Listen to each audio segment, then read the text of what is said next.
아침부터 와서 피곤하죠? 자, 힘들 좀 내시고요. 법의 이념 한번 살펴보도록 합시다. 자, 법의 이념이라고 하는 것은 법이 지향해야 되는 가치를 이야기한다고 했습니다. 그래서 거기에는 이제 정의라고 하는 것이 있고요. 그 다음에 이제 정의라고 하는 것은 결국 뭐냐면 그 핵심이 그겁니다. 각자의 몫은 각자에게. 이거는 이제 고대 그리스의 플라톤부터 주장됐던 건데 각자의 몫은 각자에게 주어져야 된다. 각자의 것은. 그러면 자기 몫이 아닌 것은 가져가면 안 된다는 이야기죠. 이게 바로 뭐냐면 바로 평등의 시작입니다. 그래서 정의는 이제 평등이라고 하는 것인데 문제는 이제 이거죠. 각자의 몫은 각자에게인데 제가 여러분들한테 물어보는 거예요. 각자의 몫이 어디까지 각자의 몫이죠? 예를 들면 10명이 지금 농사를 지어가지고 쌀을 100톤을 많이 생산했다. 그러면 이 10명의 각자 1인당 얼마씩을 들고 가는 게 각자의 몫이 되는 거죠? 10톤씩? 아니면 일을 잘하는 놈 순대로? 그러니까 이걸 정하는 게 쉽지가 않은 거죠. 예를 들면 우리나라 국가 예산이 300조가 넘습니다. 그죠? 그럼 국가 예산을 이제 전 국민들한테 나눠줘야 되잖아요. 그럼 그걸 나눠줄 때 이 300조가 넘는 예산을 누구한테 얼마씩을 나눠주는 게 과연 각자의 몫을 주는 거냐. 결국 무슨 말이냐면 각자의 몫은 각자에게인데 각자의 몫이 어디서부터 어디까지인지를 뭘 해야 되냐면 해석을 해야 돼요. 그죠? 그래서 결국은 정의라고 하는 의미는 형식적 의미밖에 안 됩니다. 평등해야 된다. 우리가 궁금해지는 건 도대체 어떻게 해야 평등해지느냐. 무엇이 평등한 거냐. 이거에 대한 설명이 있어야 돼요. 그 설명이 바로 뭐냐면 바로 한목적성입니다. 그래서 한목적성은 바로 뭐냐면 평등에 대한 설명을 하는 거예요. 그게 뭐냐면 이제 실질적 정의죠. 그래서 우리 한목적성을 실질적 정의라고 부릅니다. 한번 물어볼까요? 여성에게 우대 조치를 취해야 된다. 한목적성에 부합합니까? 부합하지 않습니까? 기초생활수급자에게 최저생계비를 지원해야 된다. 정의롭습니까? 정의롭지 않습니까? 정의롭죠. 이렇게 이제 판단하는 거예요. 그런데 만약에 예를 들어서 자유주의나 개인주의 입장에 따르면 도대체 얘들한테 왜 그렇게 해줘야 돼? 왜 그렇게 해줘야 돼? 실제적으로 인터넷에 한참 문제가 됐던 게 뭐냐면 광주에 부부 절도 사건이에요. 광주 부부 절도 사건은 뭐였냐면 지금 먹을 쌀이 하나도 없어요. 음식도 하나도 없고. 그게 부부가 마트에 가서 절도 행각을 벌여요. 훔친 게 뭐였냐면 우유, 그 다음에 빵, 그 다음에 포스트, 기타 등등 이걸 훔치고 나오다가 마트에 붙잡힌 거예요. 이 사람들은 절도죄를 지었습니다. 그럼 이 사람들한테 벌을 줘야 됩니까? 아니면 풀어줘야 됩니까? 어느 게 공평하고 어느 게 정의로운 겁니까?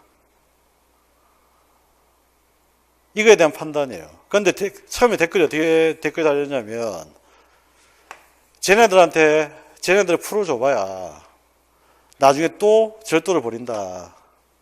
그 다음에 법은 만인의 평등해야 된다. 불쌍하다고 법을 적용하는 건 말이 안 된다. 처벌해야 된다. 이렇게 주장을 하는 거예요, 사람들이. 그런데 결국은 이제 한 사람이 이제 시작된 겁니다. 어떤 사람이 이 사람들한테 돈을 얼마를 전달해 주라 경찰한테 돈을 보내요. 그 일이 알려지면서 많은 사람들이 이제 기부를 하기 시작합니다. 물론 이제 그 잘못된 사람들이 있죠. 어금니 아빠처럼.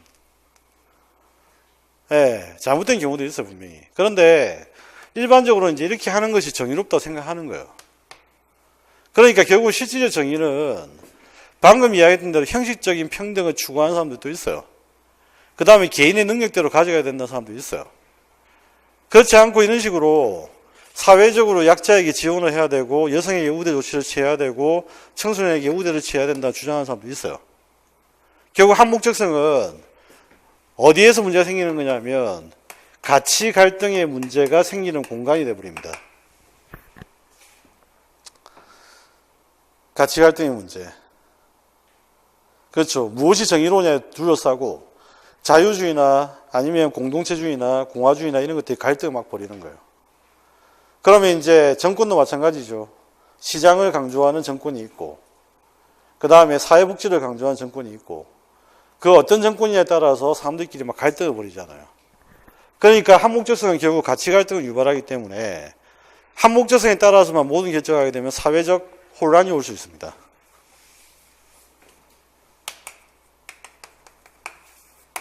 그죠?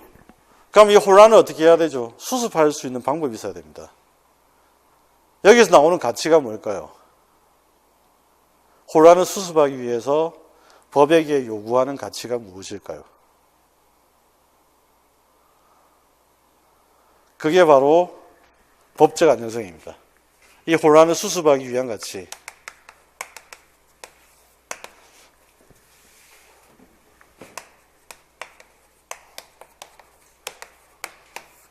이게 법적 안정성이에요.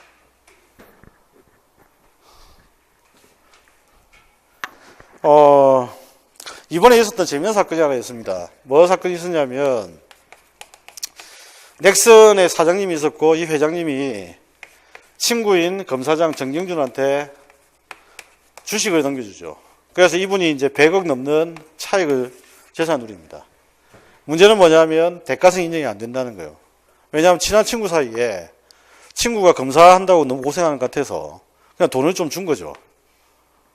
돈을 좀 친한 친구가 좀 줬는데 이게 무슨 뇌물이 되냐 이래 된 거예요.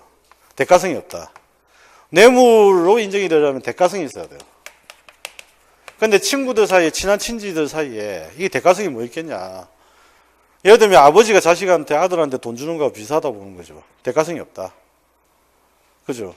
근데 문제는 지금 현재는 무슨 법이 만들어지냐면 김영란법이 만들어졌어요. 김영란법이. 그런데 문제는 안타깝게도 김영란법이 만들어지기 전의 사건이 이 사건이에요. 만약에 김영란법이 지금 시행되고 난 다음에 이 일이 벌어졌다면 김영란법이 제공된 처벌을 받아요. 그러니까 무슨 말이냐면 이 사람들이 이렇게 했던 것은 뭐냐면 그 당시에 질서에 대한 상황인 거죠. 그죠? 그래서 이 질서를 나중에 법을 새로 만들어서 이걸 엎어버리게 되면 사람들은 생활이 좀 더 불안정해지잖아요. 예를 들면 가끔씩 가다 여러분들이 만약에 학교로부터 장학금을 받았는데 갑자기 조교가 연락이 와. 지난 학기에 장학금 냈던 거 다시 뱉어내. 학교 규정이 바뀌었어. 이러면 어떻게 되죠? 혼란이 옵니다. 그냥 결과적으로 가치에 따라서 모든 정책과 법이 바뀌면 혼란이 발생할 수밖에 없어요. 그래서 뭐냐, 법적 안정성이라고 하는 걸 통해서 법이 만들어지고 정책이 만들어지기 전에 이 소위 말하는 기득권, 이미 확보된 권리에 대해서는 보장을 해주는 겁니다. 이걸 통해서 이제 법적인 질서 안정을 추구하는 거죠. 이게 법적 안정성이에요. 자, 그래서 법의 이념은 방금 이야기했던 대로 정의의 본질, 한목적성, 법적 안정성 이 세 가지로 일단 나눠진다. 자, 이걸 좀 이해를 하시고요. 그 다음에 이제 우리가 체크를 해야 될 게 뭐냐면 법적 안정성을 유지하기 위한 법의 요건입니다. 34페이지. 근데 여러분들 생각 어떠세요? 친일파 재산을 환수해야 될까요? 말아야 될까요? 환수해야 돼요. 네. 이게 바로 뭐냐, 국민의 정서죠. 법감정이라고 하는 겁니다. 그러니까 법적 안정성도 실제로 우리가 합리적으로 판단을 했을 때 법적 안정성을 인정해 줄 만한 것인지 안 한 것인지 중요해요. 그 기준을 이야기하고 있는 게 바로 34페이지에 시험에 출제됐던 법적 안정성을 유지하기 위한 법의 요건입니다. 거기 보면 이제 첫 번째 법 내용의 명확성 되어 있잖아요. 그래서 법 내용의 명확성이란 말은 일단 법 내용이 명확해야 됩니다. 그 다음에 두 번째는 뭐냐면 방금 이야기했던 법 감정, 국민의 법의식과 일치하는 법 내용이어야 됩니다. 그 다음에 세 번째는 뭐냐면 실현 가능한 것이어야 됩니다. 만약에 친일파 재산을 환수하는 게 실현 불가능한 것이라면 할 수가 없어요. 그렇죠. 법 감정과 일치한다 하더라도 그래서 일단은 국민의 법의식과 일치함과 더불어서 실현 가능한 것이어야 됩니다. 그 다음에 마지막으로 쉽게 변경되지 않아야 됩니다. 그래서 법이 쉽게 변경되면 사람들은 혼란에 빠져요. 아시겠죠? 그래서 이 법적 안정성을 유지하기 위한 법의 요건은 4가지. 법 내용이 명확해야 되고, 국민의 법의식과 일치하는 법 내용이어야 되고, 그 다음 실현 가능한 법 내용이어야 되고, 그 다음 쉽게 변경되지 않아야 됩니다. 자, 그래서 이것들이 이제 가장 중요한 내용이다라고 보시면 되고요. 그 자료를 잠시 한번 보시죠.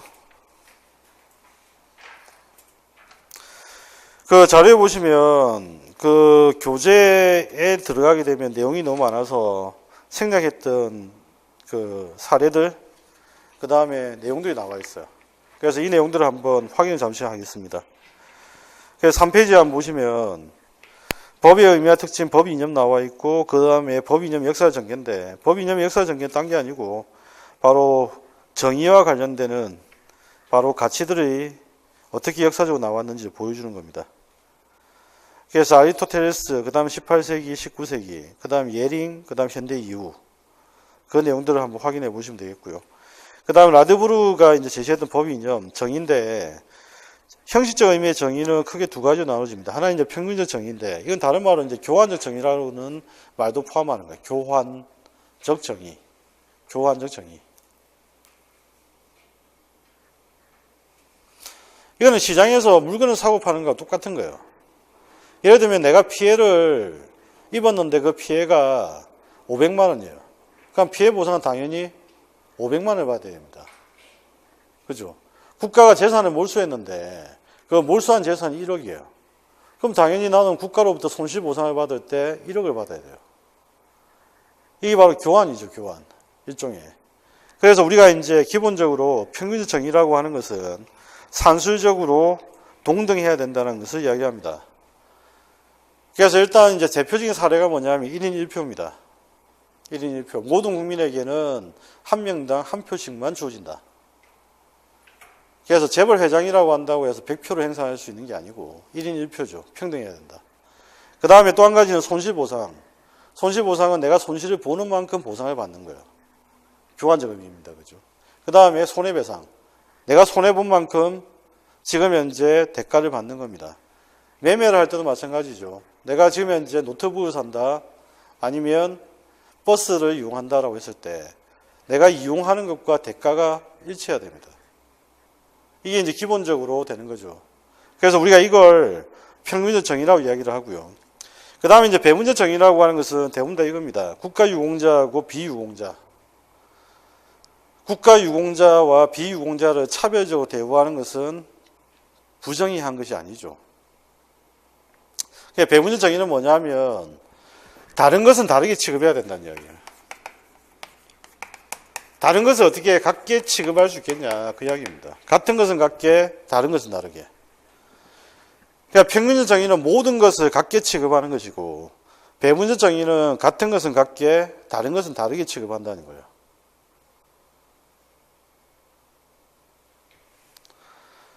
사회적 약자와 사회적 약자가 아닌 자들, 이거 동등하게 취급할 수 없죠.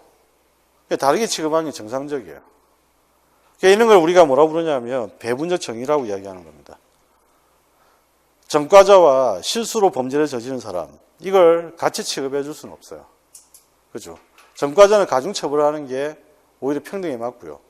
그 다음에 실수한 사람은 가벼이 처벌하는 게 평등에 맞는 거잖아요. 그러니까 같은 것은 같게, 다른 것은 다르게. 이게 바로 배분적 정의다.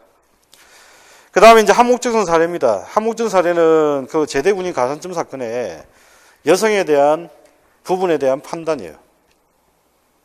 내용을 한번 확인해 봅시다.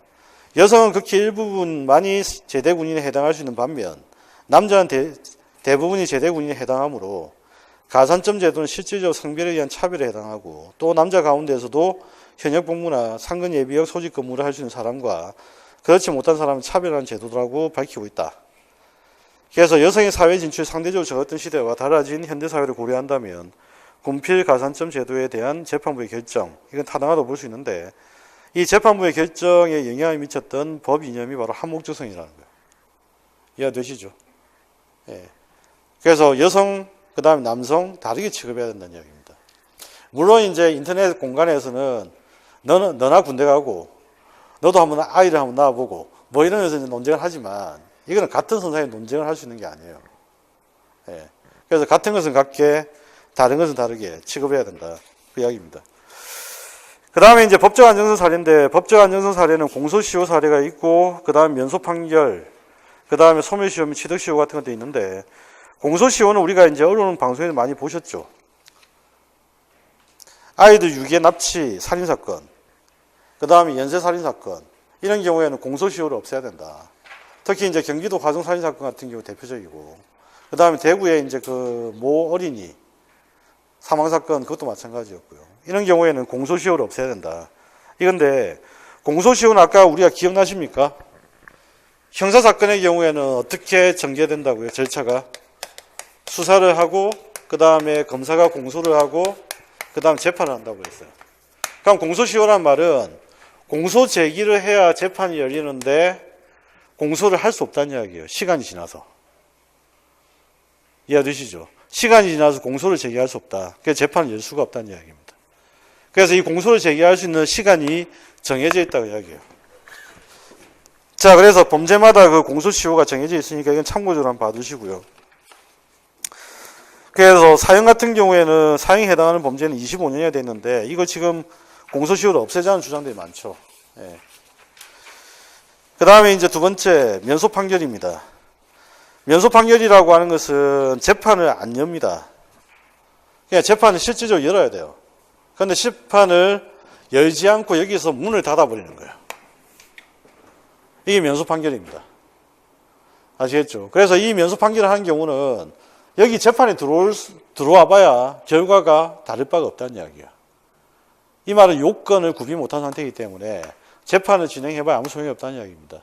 그럼 이게 이제 대표적인 경우가 뭐냐면 공소시효가 완성된 경우.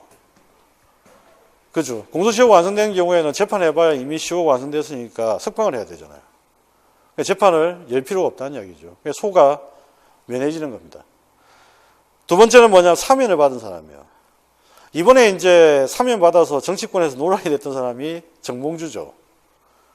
정봉주라는 이제 정치인 사면이 문제됐는데, 이 사면이라고 하는 것은 소위 말하는 복권을 말합니다. 그렇죠. 복권 조치. 그래서 신분이 다시 돌아오는 겁니다. 전과자 신분에서 다시 정상적인 신분으로 돌아오는 경우. 이걸 사면이라고 하는데, 사면 받은 사람도 이미 마찬가지예요. 사면 받았으니까 재판을 열어봐야 판결이 달라지지가 않아요. 그 다음에 이제 세 번째입니다. 그죠?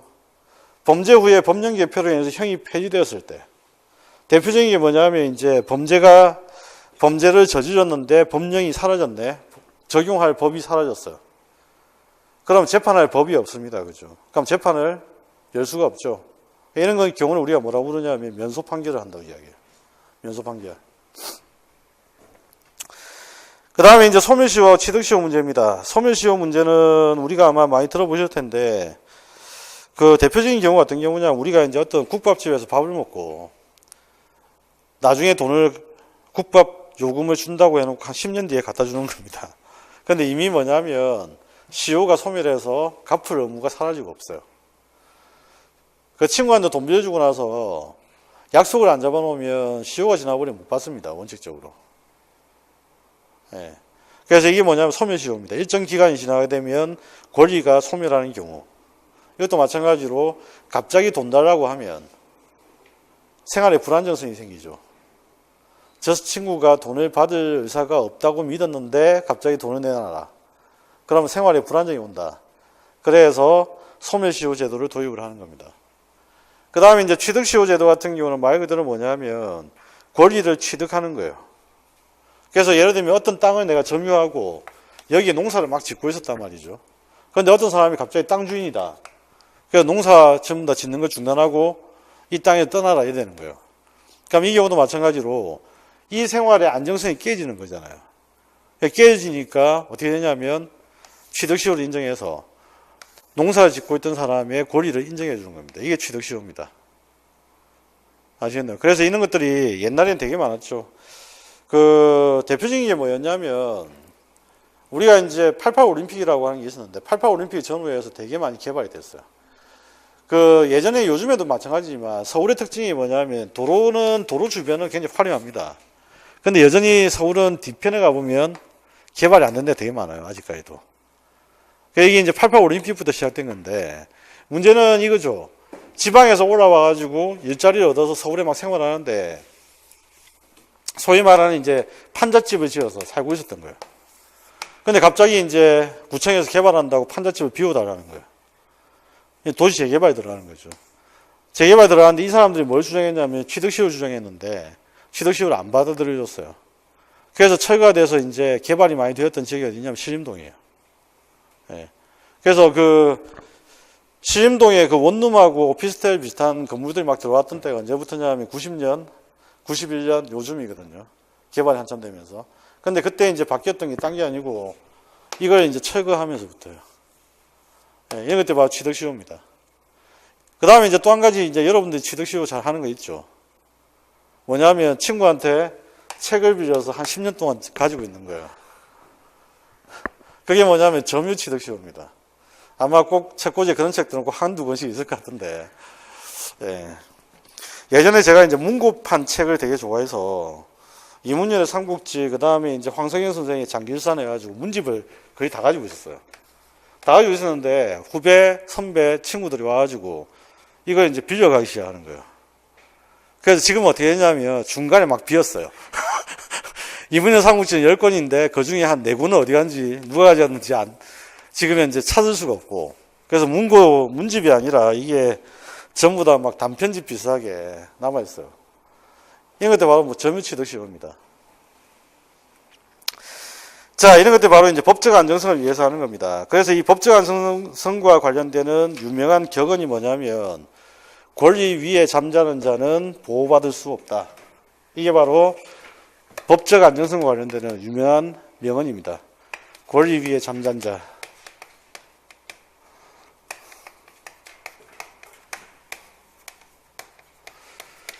자기 땅임에도 불구하고 자기 땅을 오랫동안 관리하는 사람.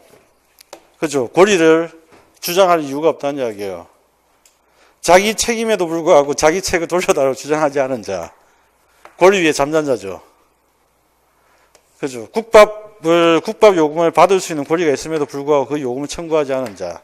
역시 권리 위에 잠잔 자입니다. 그죠? 그래서 권리 위에 잠잔 자는 보호받을 수 없다. 이게 이제 바로 소멸시효, 취득시효와 관련되는 명언입니다. 자, 이렇게 정리를 하시면 되겠고요.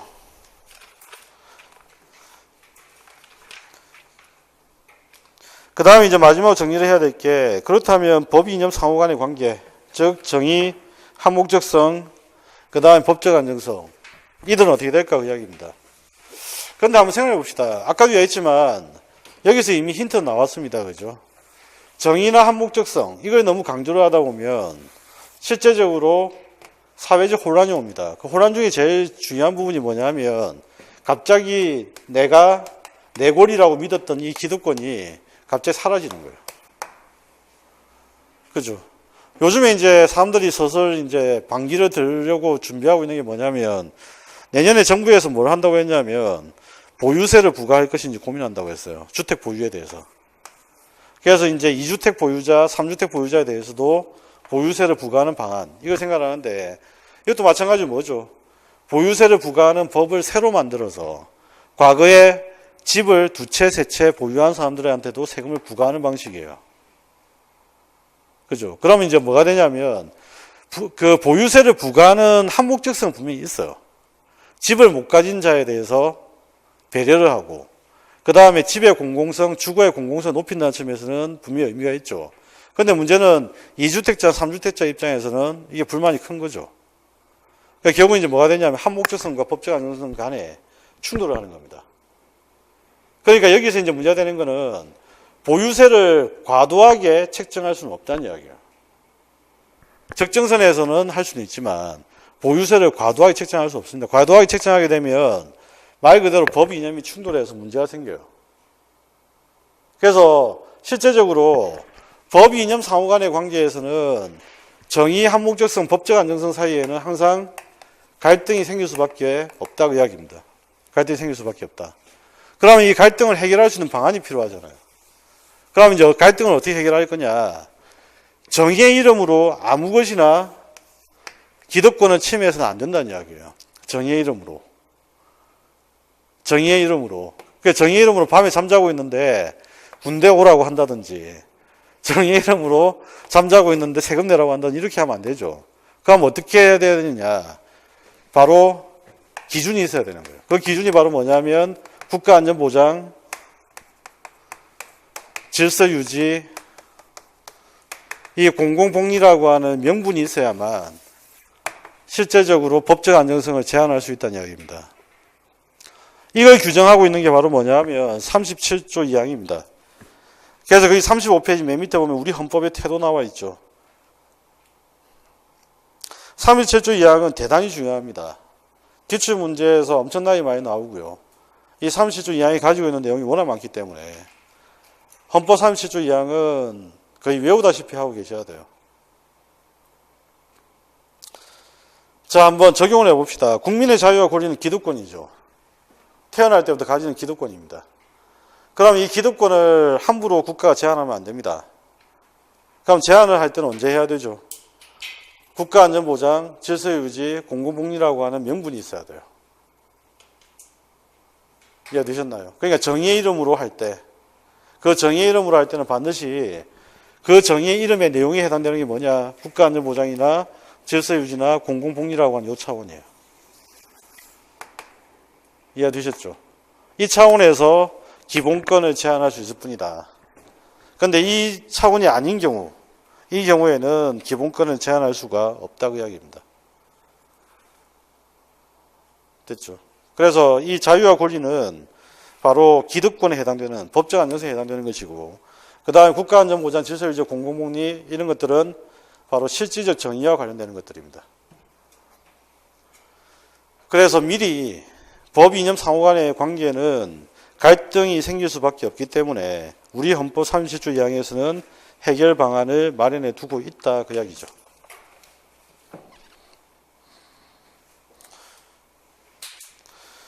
자, 그 다음에 이제 마지막입니다. 악법도 법이냐? 악법도 법입니까? 법이 아닙니까? 다시 한번 아까 했던 걸 떠올려 봅시다. 법과 도덕의 관계에 있어가지고 법, 도덕.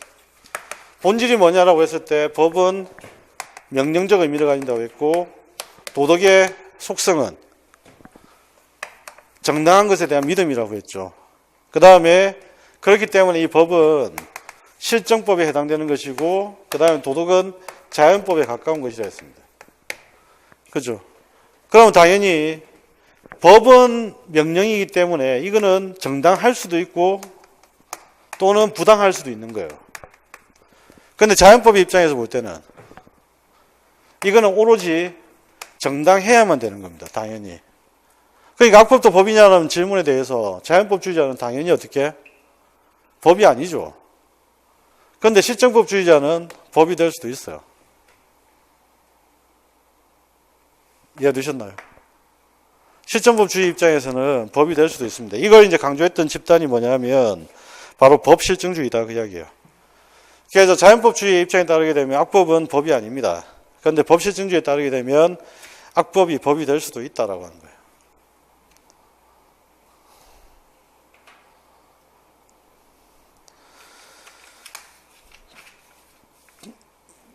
자, 법의 효력입니다. 그죠?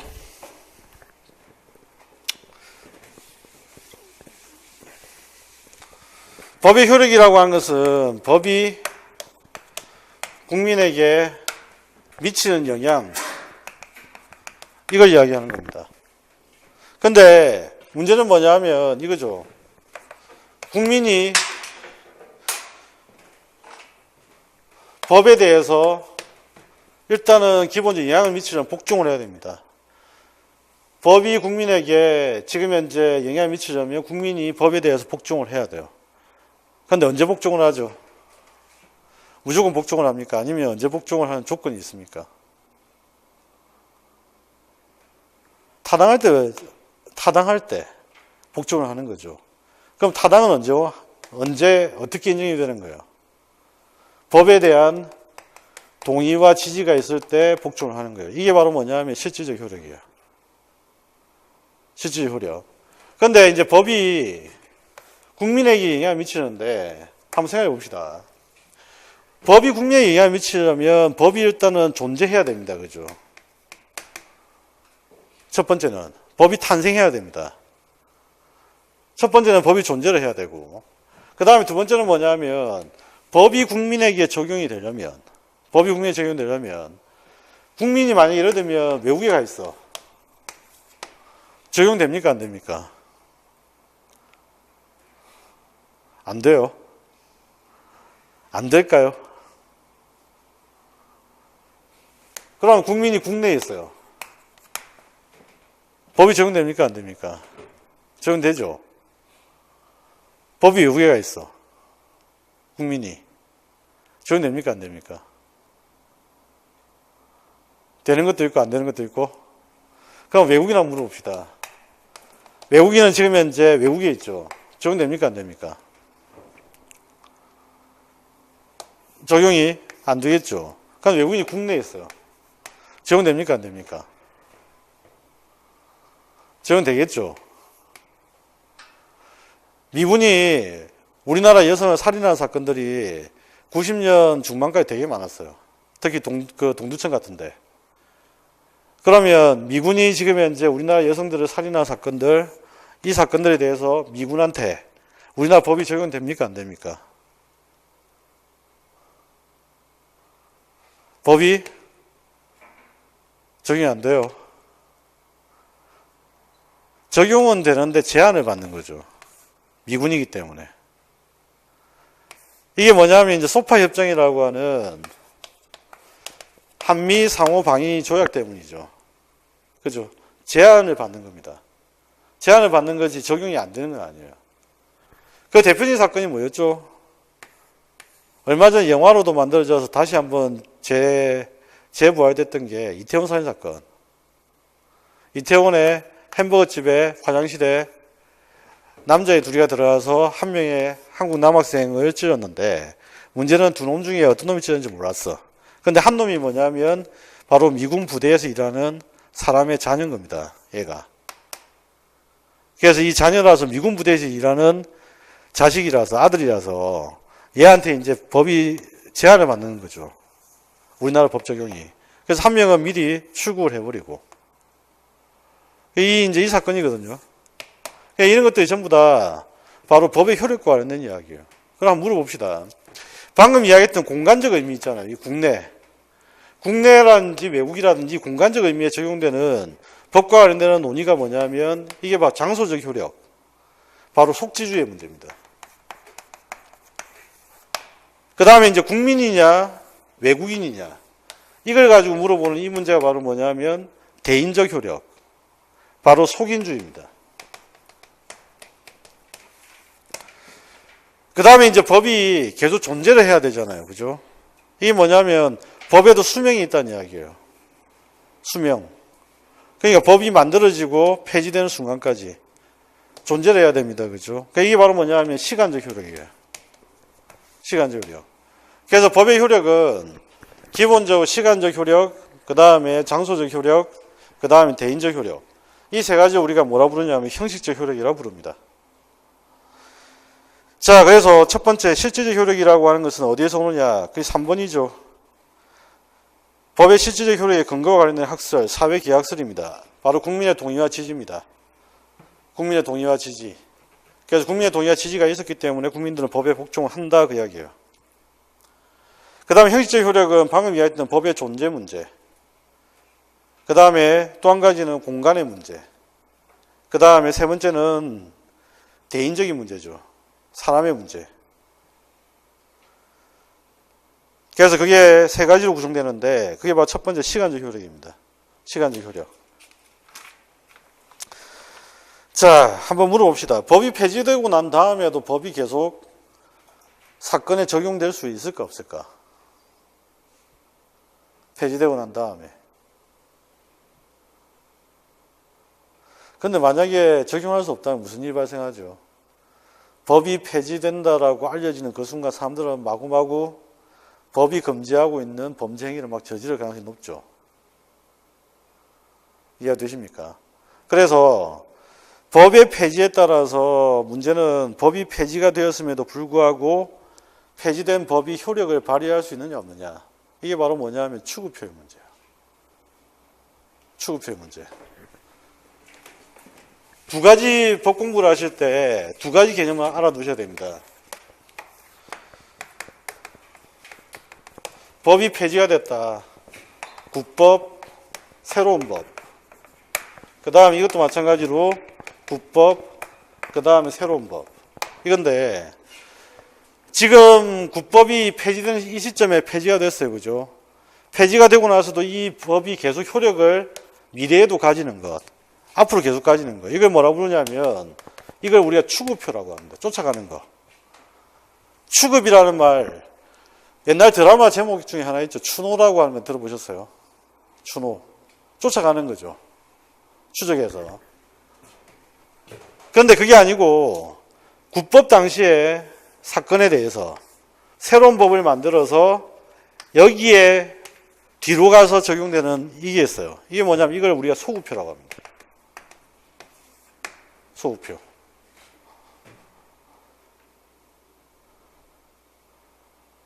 그래서 여기서 이제 법적으로 문제가 되는 게 바로 그겁니다.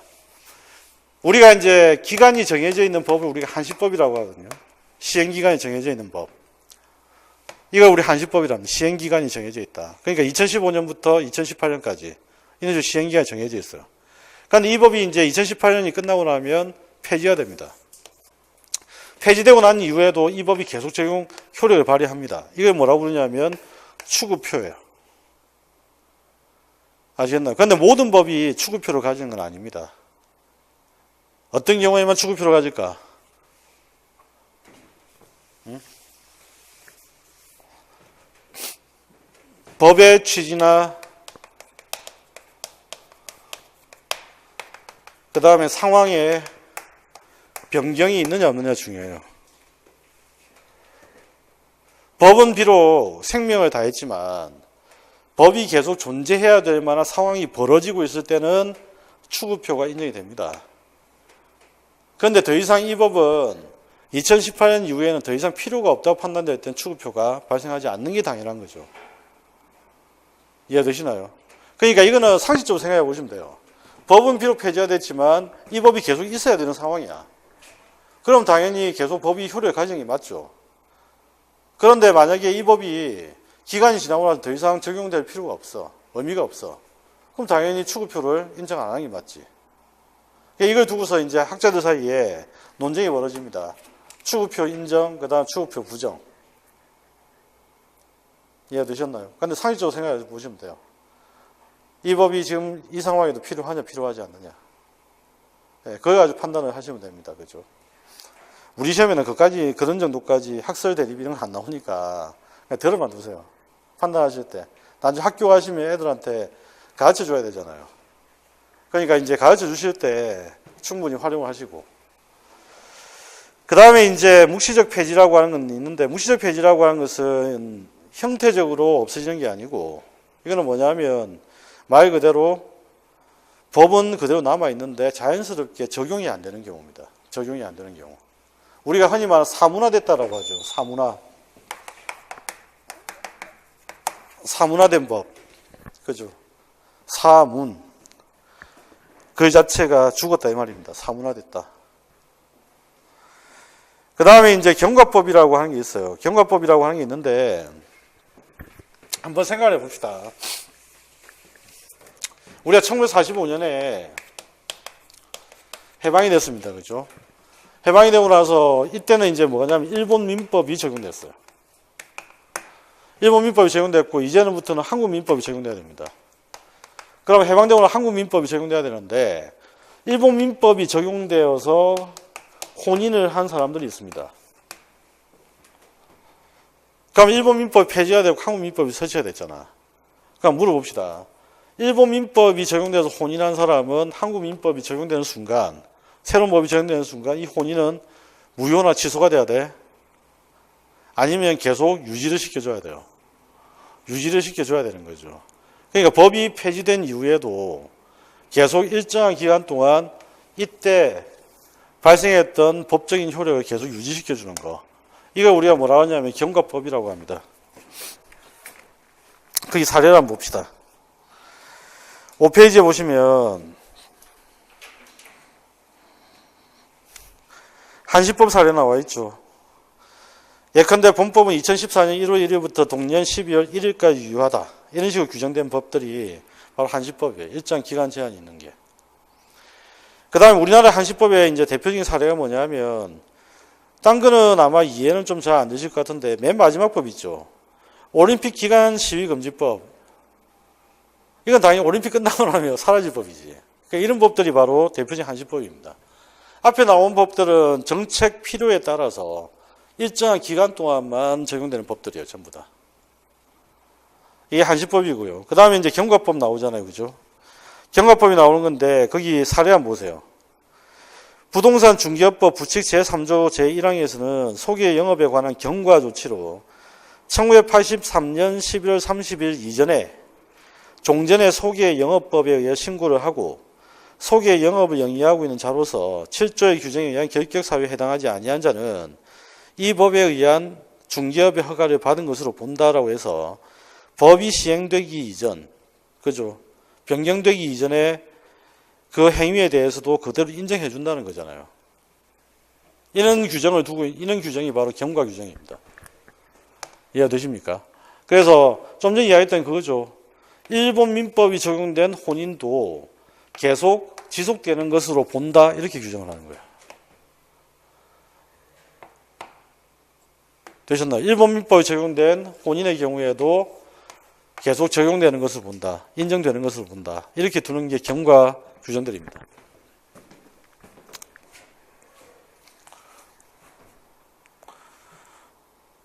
만약에 이제 저게 없으면 어떻게 됩니까? 막대한 비용을 들여서 결혼식을 다시 해야 되는 거죠. 아시겠나요? 그러니까 이거는 그러면 안 되잖아. 그러니까 이거는 기본적으로 혼인을 유효한 것을 보고 다시 신고만 해라, 뭐 그런 식으로 됩니다. 신고만 하는 것으로. 자, 여기까지가 바로 이제 법의 효력과 관련된 중요한 이야기 사례까지 봤는데, 마지막으로 볼 게 법률 불소급의 원칙입니다. 법률 불소급의 원칙이라는 말은 소급효가 안 된다는 얘기지. 소급효가 안 된다. 그러면 이제 소급효가 문제되는 법이 국법이어서 신법이었어요? 국법이었나요? 신법이었나요? 요거. 신법이 새로운 법을 만들어서 국법을 적용하는 거. 아까 예를 들면 이런 거지. 김영란법을 만들어서 정경준 아까 검사장 사건을 적용하는 거. 그죠? 이게 바로 이제 소급효의 문제입니다. 근데 소급효는 법적 안정성 입장에서 원칙적으로 된다, 안 된다? 안 된다고 했습니다. 그죠? 안 된다. 원칙적으로 되지 않는다. 자, 그래서 신법의 소급효 제한입니다. 국법이 아니고 신법입니다. 신법. 이거 잘 알아두시고요. 그 다음에 이제 법률 불소급 원칙의 내용. 그래서 법률 불소급의 원칙은 내용은 뭐냐면 사후법, 신법을 제정하는 걸 금지한다. 그 다음에 또 한 가지는 기득권 존중을 한다. 이 두 가지 기본 정신이 있다. 그 이야기입니다. 사례를 한 번 더 들어봅시다.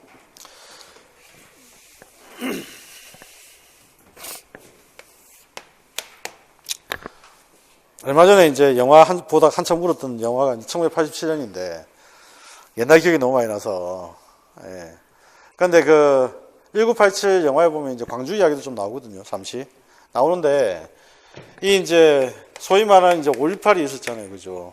5.18이 있었고 이걸 이제 책동했던 사람들이 전두환, 노태우입니다.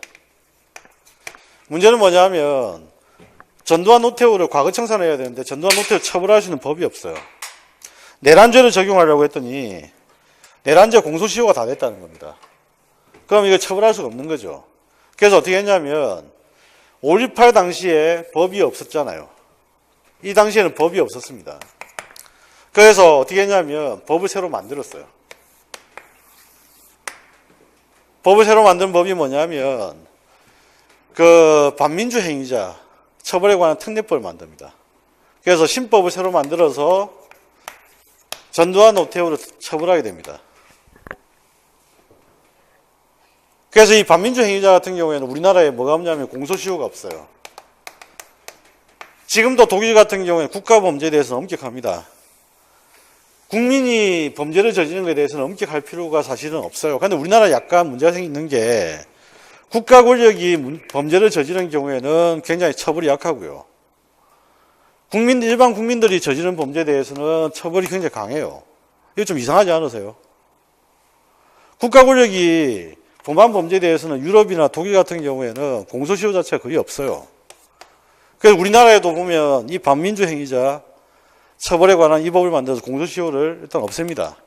그래서 이 없앤 다음에 전두환 노태우가 5.18을 이후로 공소시효를 주장하지 못하도록 그렇게 해서 이 두 사람을 이제 처벌했던 법이 바로 이 법이었어요.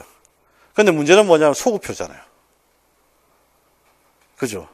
법적 안정성이 침해되었다 주장합니다. 그런데 여러분들 생각 어떠세요? 전두환 노태우가 법적 안정성을 막 주장해. 네 말이 맞다 이렇게 하실 겁니까? 아니면 네 말이 틀렸다고 하실 겁니까? 네? 아니면 그냥 욕하고 말까요? 개소리 하지 말라고. 그러니까 이걸 욕을 할 수는 없고 우리가 이야기를 해줘야 되잖아요. 이야기를 어떻게 해줘야 되냐면 법에는 원칙이 있지만 항상 법에는 허점이 있기 때문에 예외를 항상 둡니다. 소급표 금지는 절대적 원칙이 아닙니다. 항상 여러분들 법 공부를 하실 때 유연하게 공부하셔야 돼요. 항상 법이 포괄할 수 없는 부분이 있기 때문에 예외를 둡니다. 그럼 마찬가지로 소급표 금지도 예외가 있다는 이야기예요. 그 예외가 어떤 경우냐면 국민들이 소급표를 인정할 수 없다라고 판단되는 경우. 그 말은 무슨 말이냐면 기득권을 인정할 수 없는 경우. 국민들이 판단했을 때. 그럼 생각해 봅시다. 전두환 노태우가 공소시효 지났다고 주장하는 것에 대해서 과연 국민들은 이들의 기득권을 인정해 줄 수 있을까? 물론 인정해 주는 태극기 부대가 있을 수도 있어요. 그런데 문제는 뭐냐면 일반적으로 사람들은 70%, 80% 사람들은 이걸 소급표 금지를 인정할 만한 사람이 없어요. 당연히 처벌해야 된다고 생각하지. 그러니까 이거는 국민의 법감정이라든지 그 다음에 국민이 예측을 할 수 있느냐 없느냐 생각해 봤을 때 이건 인정해 줄 수가 없는 겁니다. 이해되십니까? 그래서 헌법재판소도 바로 그 입장을 밝혀요. 그 입장을 밝혀놓은 게 39페이지 박스에 있는 이야기입니다. 자, 그 박스의 내용을 한번 봅시다. 헌법재판소 결정사례 2번 소급입법이 허용되는 경우입니다. 소급입법이 허용되는 경우. 자, 소급입법이 허용되는 경우 헌법재판소 결정사례 박스 안에 보시면 기존의 법에 의해서 형성되어 이미 굳어진 개인의 법적 지위를 사후 입법을 통하여 박탈하는 것 등을 내용으로 하는 진정소급입법, 이런 것들은 개인의 신뢰보호라든지 아니면 법적 안정성을 내용으로 하는 법치국가 원리에 의해서 특단의 사정이 없는 한 헌법적으로 허용되지 아니하는 것이 원칙이다. 다만 일반적으로 과거의 상황에서 국민이 소급입법을 예상할 수 있었거나 법적 상태가 불확실하고 혼란스러워 보호할 만한 신뢰 이익이 적은 경우와 소급입법에 의한 당사자의 손실이 없거나 아주 경미한 경우, 신뢰보호 요청에 우선하는 심히 중대한 공익상의 사유가 있는 경우, 이런 경우에는 소급입법도 괜찮다 그 이야기예요. 소급입법도 괜찮다. 그죠? 그래서 이렇게 이제 이야기를 하면서 이 반민주 행위자 처벌에 관한 특례법, 이 법은 합헌이다 이래야 되는 겁니다. 합헌이다. 위헌적인 법률이 아니고 합헌적인 법률이다라고 판단을 하게 됩니다. 자, 이렇게 이제 판단을 한 것이고요. 그 다음에 그 위에 한번 봅시다. 모든 내용에 법률 불소구의 원칙이 적용되는 건 아니에요. 거기 법률 불소구의 원칙 1번 한번 보시면 헌법에서는 뭘 규정하냐면 신체의 자유, 참정권, 요 두 가지를 일단 규정해 놓고 있습니다. 그래서 신체의 자유와 참정권에 대해서 일단 금지를 시켜 놓고 있고, 그 다음에 하나 더 추가를 하자면 재산권입니다. 그래서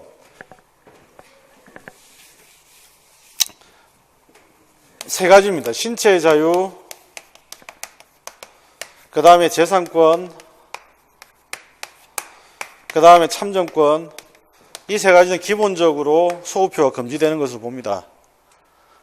그래서 모든 어떤 내용에 소급표 금지의 원칙이 적용되는 건 아니고요. 소급표 금지의 원칙이 적용되는 경우는 이 기본적으로 이 세 가지. 일단 요걸 좀 기억을 해 두시고, 소급표 금지의 원칙은 절대적 원칙이 아니다라고 하는 거.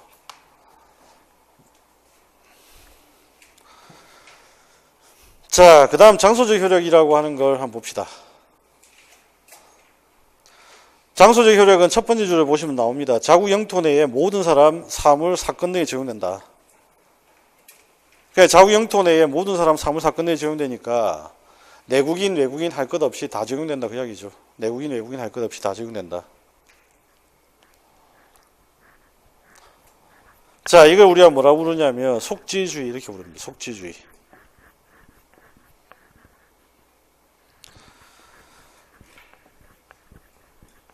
그런데 뭐 자국 영토 내에서 제한받는 사람도 있습니다. 그게 뭐냐면 아까 이야기했던 대로 주한 미군, 그 다음에 대사관 직원들, 그죠? 이런 경우에는 일부 우리 법이 제한되기도 합니다. 이게 바로 한계입니다. 한계.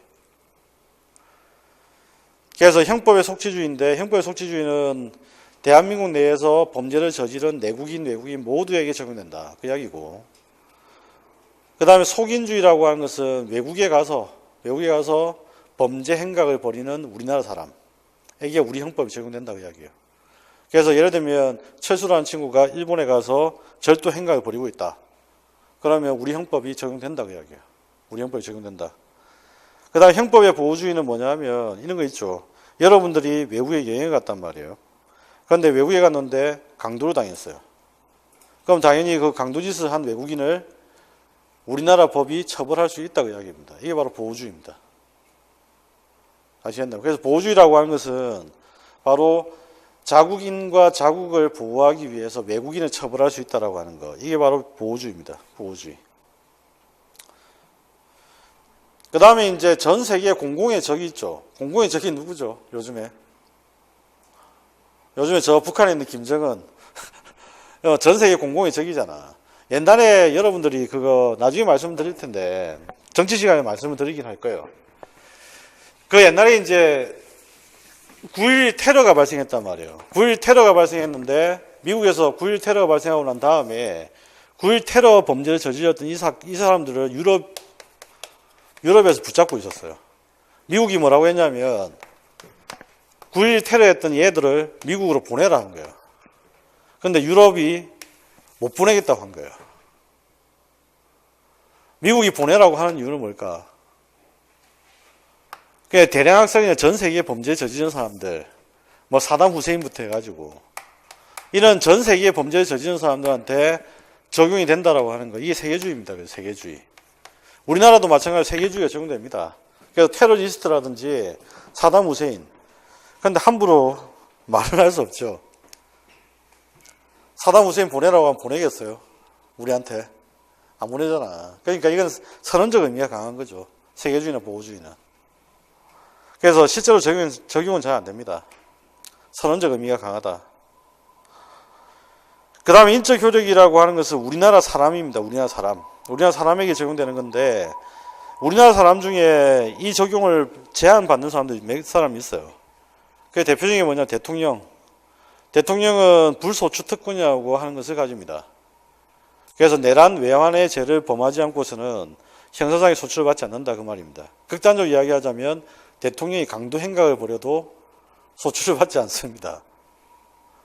대통령이 절도 행각을 벌여도 마찬가지예요. 그 다음에 이제 국회의원의 불체포 특권이 있죠. 이번에 이제 자유한국당 의원 중에 체포 안 당하려고 애를 썼던 의원들이 몇 명 있습니다. 이게 불체포 특권이에요. 그래서 불체포 특권이라고 하는 건 현행범인 경우에는 당연히 체포된 거잖아요. 국회의원이 예를 들면 절도를 벌이고 있어. 붙잡았어요, 경찰이. 현행범 체포죠. 이건 당연히 제외입니다. 현행범 체포는 당연히 제외고, 불체포 특권은 현행범이 아닌 경우예요. 현행범이 아닌 경우에, 이 경우에는 회기 중, 국회 회기가 열리고 있는 중에는 국회 동의 없이 체포할 수 없다는 이야기입니다. 그래서 정세균 의장이 검찰에서 계속 체포영장을 발부를 하니까 정세균 의장이 좀 기분 나빠했죠. 의회에 대해서 의회 권한을 침해하는 거 아니야? 불쾌감을 드러냈습니다. 아마 근데 마음속으로 웃었을 것 같아요. 왜냐하면 자유한국당 의원들이 있기 때문에. 그런데 어쨌든 마음속으로 웃었는지 모르겠지만 어쨌든 국회의장 입장에서는 그 정도 표명은 해야 됩니다. 국회의원을 함부로 붙잡아가는 거 이건 용납할 수 없다는 이야기지. 그 다음에 이제 특별법이라고 하는 게 있습니다. 그 특별법은 공무원법은 공무원한테만 적용되는 거. 근로기준법 여러분들한테 적용 대상이 됩니까? 안 됩니까? 안 되죠. 그건 근로계약을 작성한 사람들만 적용되는 겁니다. 근로기준법은. 미성년자 보호법 적용됩니까? 안 됩니까? 당연히 여러분들 미성년자 아니잖아요. 적용 안 됩니다. 자, 여기까지가 법의 효력과 관련된 이야기입니다. 잠시 쉬었다가 법원과 법의 체계를 한번 살펴보도록 합시다.